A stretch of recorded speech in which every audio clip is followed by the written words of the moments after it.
Hi guys! Welcome to my vlog. For today's video, nagpaldo na naman ang aking kasama. At yun ay gusto niya talaga kaming ilibre ng milk tea. So dahil sa ikot-ikot ng sasakyan, hindi namin nakalaing dito kami nababa. Pero take note, ang mahal pala ng order dito, libre lang. Kaya sabi ko, wag dito. Lumipat kami ng ibang lugar dahil nga alam namin na hindi naman niya kaya, gawa nga ng nakakaya naman kasi. Ililibre ka na lang, gusto mo pa dun sa mamahalin. So naghanap uli kami, so lumipat kami ng ibang pwesto, dun kami sa kabila. Alam mo ba, akalain mo, kung mahal doon, mas mahal pala rito. So, hindi na naman kami tumuloy guys dahil nga nakakahiya. Super hiya naman dun sa nagpaldo. Siya ililibre na nga lang kami. Gusto pa namin choosy. Akala naman ni kuya dyan talaga kami ayun pumasok sa loob. Pero yun, ulit, ang sabi ko, wag dito kasi mahal. Kung order ka ng 149, mahirapan tayo kasi 5 mo kaming ililibre, pang 5 yung sarili mo. Ayun na guys, lumipat kami.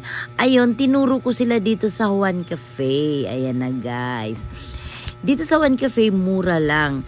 As in 60-70 ang order ng isang tao.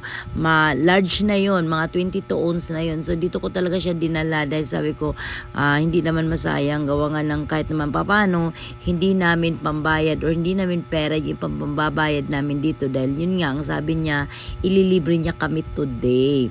So guys, nag-order na kami isa-isa. Siya na lang yung magpipay kasi siya naman talagang sponsor namin. Ayun na, kinorder namin lahat yung avocado. 4 na avocado, isang strawberry. Hindi ko alam kung avocado sa kanya pero may chocolate po yun. Yung 4 na yan, in-order namin. Tapos yung isang strawberry, so bali 5 kami. Hindi ko alam na nag-order din pala si ate ng cheese. Na may kasamang french fries. Ayun, so shout out dun sa isang estudyante na nandun na umupo. Hindi ko na lang din kasi nga nahagip siya sa aming camera. Doon nga nag-isa lang siyang customer that time. So shout out be. Ayun, nasali ka sa aming vlog. At yan na nga, nakaupo na kami dahil wala namang ibang tao, kami lang na nakaupo. At yun, dumating ng order namin. Super sulit yung isang Juan Cafe na 22 ounce, large na yan. Super sarap.